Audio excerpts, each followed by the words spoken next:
here who wish to speak on behalf of the congressperson and on behalf of the community. But I'll say this lastly. If you listen very closely to the voicemail, he says, I will lynch your nigger ass, and I will lynch all of you niggers. So a threat on one of us is a threat on all of us. That's the way that we're taking this. So we want to say to the black community and to black men in general, unite, settle your differences, and be prepared to defend your community against all enemies, foreign and domestic. And I also want to say that we've got to get to the point where we stop calling these people racist. That makes them smile. When we call them white supremacists, they love that.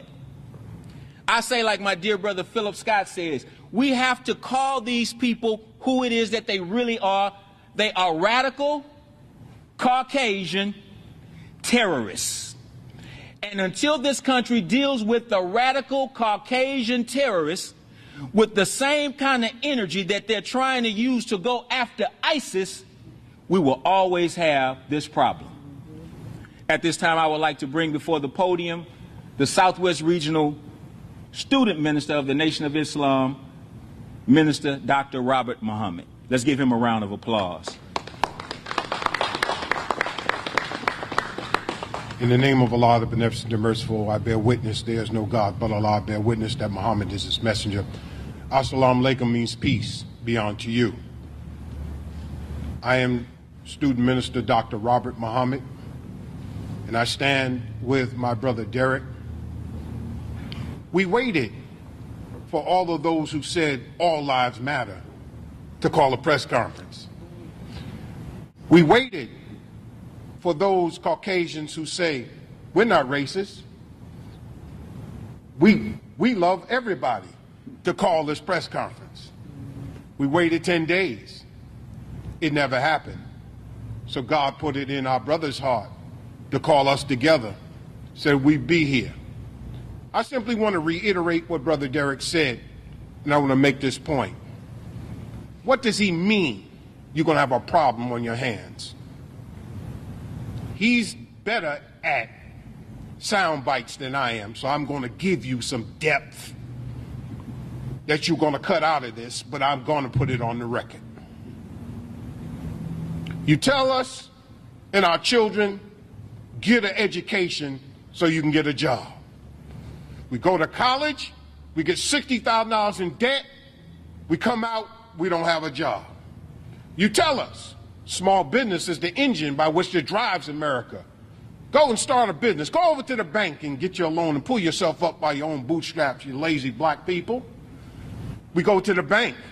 They won't give us a loan because you got all the boots that have all the straps.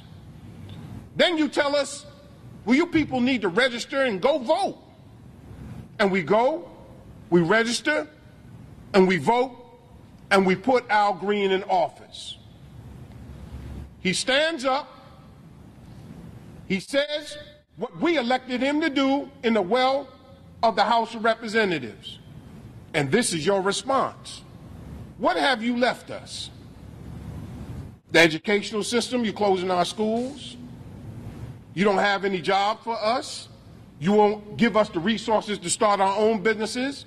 And now the very people that we elect, you're trying to stop us from electing our own through voter suppression. And now the man that we elected, a man I've known for 30 years, has been my personal friend, who does not agree with everything that I believe, but yet still remains my friend, that is my congressman and my brother. Yes, sir. You threaten his life? Well, the Quran says it like this. Retaliation is prescribed in the case of the slain. Go ahead. We are not being aggressive, we're being defensive. And we're saying to law enforcement and the powers to be, black people can't take it anymore. And you say, those radical Caucasian terrorists, that you're trying to start a race war like Dylann Roof did. No, you're not trying to start a race war. We've been in a race war for the last 500 years. What we're trying to do is end it. So I say on this day, it's fortuitous and it's divine that my brother called us together on this day for this press conference. We have no weapons to threaten you with. You have arsenals of them waiting and hoping we will rise up. But I tell you what, isn't this the first day of hurricane season? There is a God that's backing us today. That's right. And if you would kill our brother and the innocent blood that's been shed in America, my God, our God, will retaliate. So, send this message to the radical Caucasian terrorists. The next time you threaten one of us or kill one of us, that trailer park that swept up in a tornado, remember, I warned you.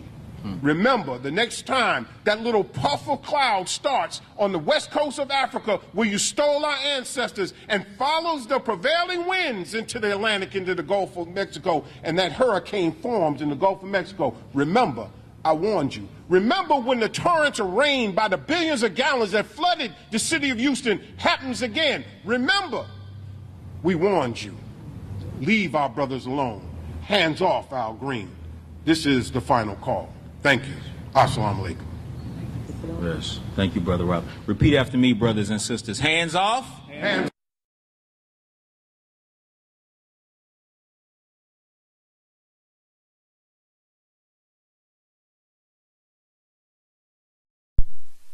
Podium, longtime community leader, our dear sister and friend, Sister Carmen Watkins. Let's bring her on with a round of applause. Good afternoon. I stand with my brothers and sisters today. I wear many hats, but what I want to say today is this: when you're silent in your pain, they will kill you and say you enjoyed it. When you're silent in your pain, they will kill you and say you enjoyed it.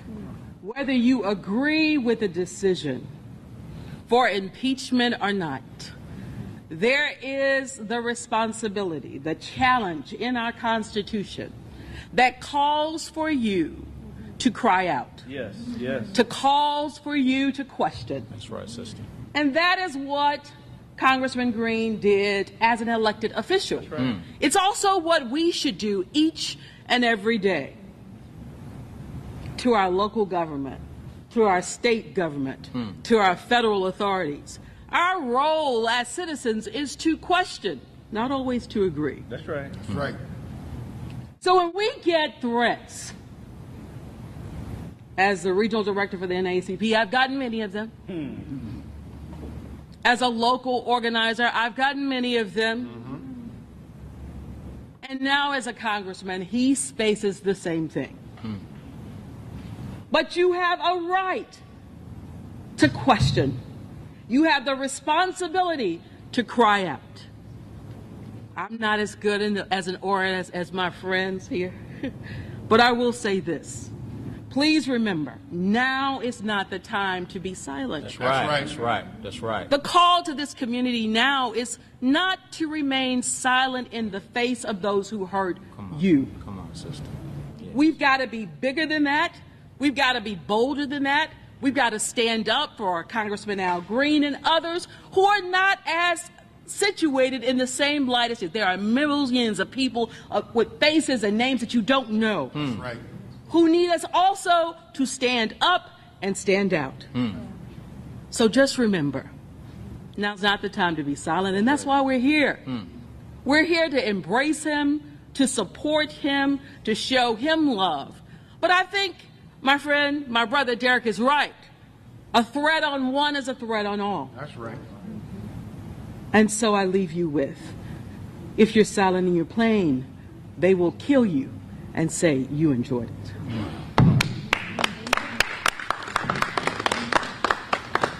Thank you for those wise words, Sister Carmen Watkins. Again, Carmen Watkins, for those of you who may have missed her name. Her words reminded me of the words of Frederick Douglass. And I think, Brother Robert, it was Brother Douglass who said that the limits of a tyrant are prescribed by the tolerance level of the oppressed. Amen. Another philosopher, the great Grand Master Flash Melly Mel, said it differently. He said, don't push me, because I'm close to the edge. I'm trying not to lose my... It sounds like the Black National Anthem for 2017 to me. We're here to say that as a community, we ain't gonna take it. And so when you take a stick and you poke an ant bed, if the ants don't move, then you know they're dead. They're dead. We're here to say that not only are we alive, we are prepared to stand and defend our community on every level. That being said, speaking of defenders of the community, we have another brother who's here with us, one of our elected officials, one of those that we sent to Austin, Texas to represent us and to fight for us. When you stand up and fight, you have to accept all risks that come along with the fight. That's right. So I'm here to say that I'm very proud of the fight that our brother, Attorney Ron Reynolds, State Representative Ron Reynolds, has been putting up for us in Washington, D.C. We want to, Austin, thank you. We want to bring him up to the podium to say a few words as well. Let's give him a round of applause and thank him for his fight for the poor and needy in in Austin, Texas. Thank you. Thank you, Brother Derek. And I am here to speak truth to power, because just like Minister Muhammad, Brother Derek, Sister Carmen, and everybody back here, we stand behind Congressman Al Green, who was representing his district when he called for the impeachment of Donald Trump. He had the audacity to say what many other people were thinking. He just had the strength and the conviction to do it. And how dare some racist people call for his death because he was doing his job. I didn't hear any of those people defending people when they were castrating President Barack Obama. They stood and cheered. Exactly. And how dare they now have the gauze to not and fully investigate. I'm here today as a state representative to stand behind the brothers that are here. As an elected official, we have to have the political courage to speak truth to power. We have to have the political courage to stand with those who are on the front line. Because, Brother Derek, as you know, when you're on the front line, you have a bull's eye on your back. Absolutely. And I'm willing to do that. I'm willing to say that we stand in solidarity behind Congressman Green. We want you to continue to, on the halls of Congress, to speak truth to power. We know that also Frederick Douglass said that power concedes nothing without a demand. It never has and it never will. And Congressman Green has demanded for the Congress to bring forth the impeachment of a president that has oppressed many African Americans, many minorities, many women. He wants to take this country back, I believe, to days of Jim Crow. He wants to take this country back to a time where African Americans didn't have many of the liberties that we have today. And so I, too, am of the opinion that Donald Trump should be impeached. He never should have been the president in the first place. That's right. And so we're going to stand here calling on law enforcement to do their due diligence. We just finished a session on Monday, Memorial Day in Austin. Many of you saw. Most minority lawmakers believe that it was the most racist legislative session that we've experienced ever. Okay, many of my Republican conservative colleagues are emboldened now because of Donald Trump. And so where many people used to think certain thoughts, now they're actually articulating them. Right. You saw one of my colleagues, and I hate to even call him a colleague, but he is, Representative Matt Rinaldi out of Irvin, said to one of my Hispanic brothers that he would put a bullet to his head, when all of my Hispanic colleagues and I were doing was to encourage and to thank the protesters that were there. They had a constitutional right to be there. They were actually talking about the discriminatory SB4 anti-immigration sanctuary cities bill. And because of that, you had some of those conservatives that were emboldened that they wanted to take their country back. They wanted to call for the death of one of my brothers in the legislature. So we cannot be silent, Carmen. We have to speak out. We have to be, as you quoted in Proverbs 31:8-9, speak out for the one who could not speak, for the rights of those who are doomed. Speak out, judge fairly, and defend the rights of oppressed and needy people. And I call on my other elected officials to have the political courage to do just that. Stand with the community. Stand with Congressman Al Green. Be willing to put yourself on the front line. I believe that we are all here. We all have a purpose in life. Right. And if God called me here for a time such as this, that I'm going to use my platform to make sure that we defend Congressman Al Green and others who are willing to put themselves on the front line. Thank you. Come on, we can do better than that for our state representative. Let me say, for those who may be curious, Congressman Al Green had absolutely nothing to do with the organizing of this press conference. That's right. The words that are spoken here at this press conference are not steered by Congressman Green or any other political entity whatsoever. As a matter of fact, he wasn't even invited to this press conference. This is a show and a display of love, brotherhood, and sisterhood. And we want everybody else who stands in the gap for our community to know that the day that you are attacked, we function from the same principle. When you attack one of us, you attack all of us. So we not only stand here for Congressman Al Green, we stand here on the blood of Emmett Till. Yes. And we stand here on the tears of his mother. Yes. We stand here on the courage and the energy of Fannie Lou Hamer, Harriet Tubman, Nat Turner, Denmark Vesey, the great patriot Dr. Martin Luther King Jr., who was murdered in cold blood for standing up for truth. That's right. Our dear brother Malcolm X, we stand here on his energy. Our dear sister Barbara Jordan. Yes. You name them. We could call the roll all day long. But lastly, before we go, we're going to have one more speaker and then we'll take questions. I want to bring up somebody who can call the roll probably better than anybody else in the room.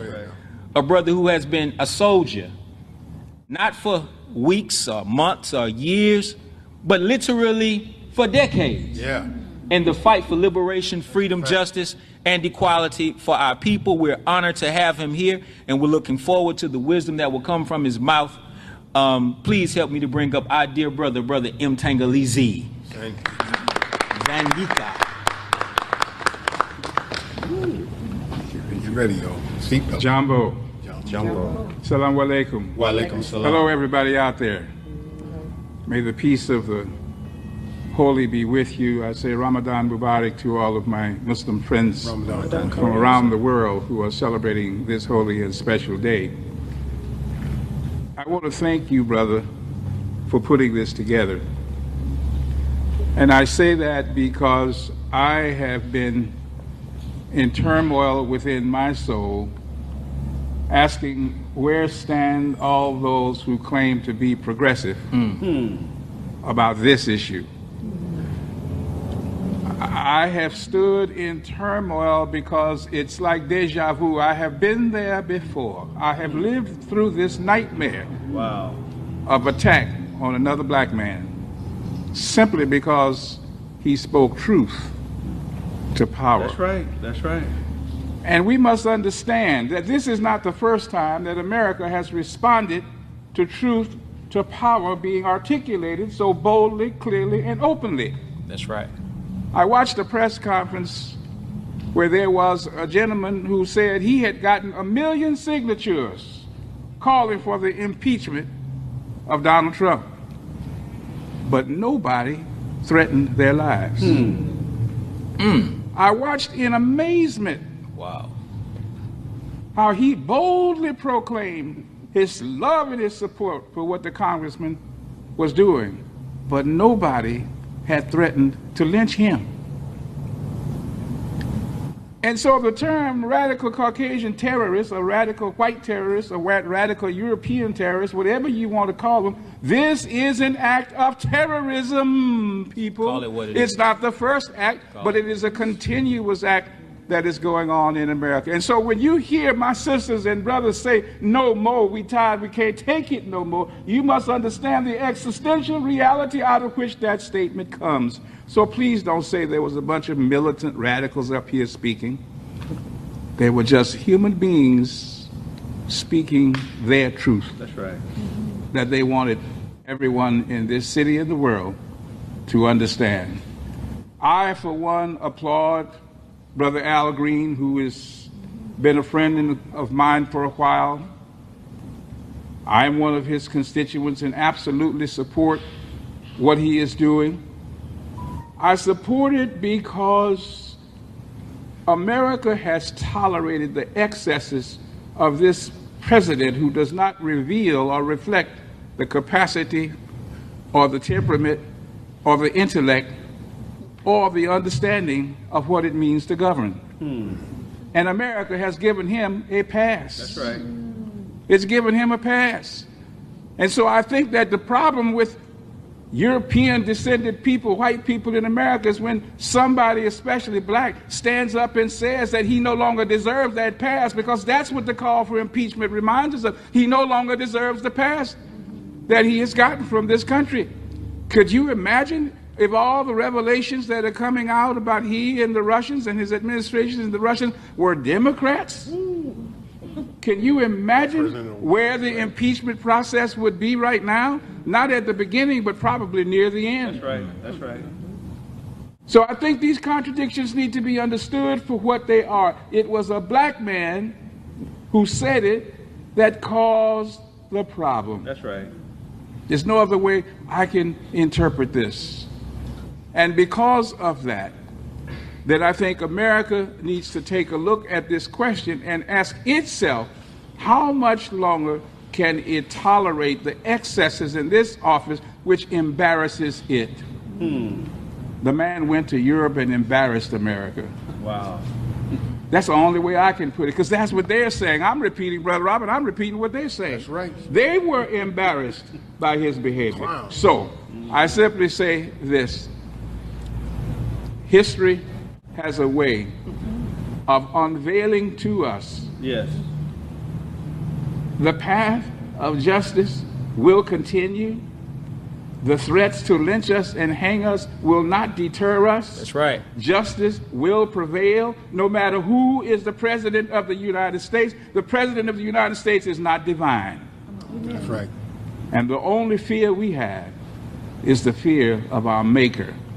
And that person doesn't sit in the White House. So we applaud Congressman Green for the stance that he took. We support him. We will sign petitions, and we will continue the march for justice. And all of our people should call for the impeachment, not just the congressman, but all of us should call for the impeachment of this man who does not deserve to be our president at all. Thank you. Thank you, Brother M. Tangaleese. Final statement before we take questions. As we said before, America's clock appears to be ticking backwards. But we stand today as a community to say we ain't going backwards. That's right. We ain't going. I want to say thank you to the half-witted individuals who spray painted LeBron James's house on yesterday. Because all you did was gave him a platform to speak his mind, That's right. to speak his heart, to show that he's more than a basketball player. He's a wide awake intellectual thinker who understands what it is to be black in America. And those words that he spoke at that press conference last night, Around the world. are being heard around the world. Right. So thank you for what you've done. And to the individuals who left that voicemail on our congressman's voice message machine, we want to say to you, all you've done is caused us to close ranks and get closer together. That's right. We have a history, Sister Carmen, where the more you put on us, the more we're able to see what God has made us out of. Go ahead. Right. So as a community, we ain't going nowhere. Nowhere. We're not going backwards. That's right. We're going forward. That's right. Thank you. Questions? Sir, a colleague of mine at Channel 2 made a call to the congressman's office this morning and asked if they'd filed a police report regarding these matters, the voicemails. They responded that they had not. Might that be a barrier to investigation? When it was made known that a U.S. congressperson received a voicemail where someone was threatening to hang him, to lynch him, especially in the climate that we're in right now in this country, the culture of intimidation in this country is alive and well. And these white supremacists, these radical Caucasian terrorists, they're not just threatening people, they're out here killing folks. The congressman should not have had to call law enforcement. Law enforcement should have been quick to call him. So whether a police report was filed or not, he is a U.S. congressperson, and we demand that you show him the same respect as you would a congressperson from any other community. There have been many cases like this where I believe a congressperson or a senator would probably believe that they wouldn't have to go down and file a police report. But if law enforcement is doing its job, then they should have come to him. Now, did Tom Brady go and file a police report when his jersey came up missing? Show me the police report that he filed. He didn't have to. You know why? Because he's Tom Brady. And they went all the way to Mexico. I need to cat down. To find a football jersey. Football jersey. Right? You mean to tell me you can't find out who threatened our congressperson with lynching? Law enforcement should have gone to him. Yes, sir. To that point, Houston police just told us within the past couple minutes that this would be a federal investigation, that this wouldn't be a local investigation. How do you respond to that? Because they say, hey, we heard your complaint, but listen,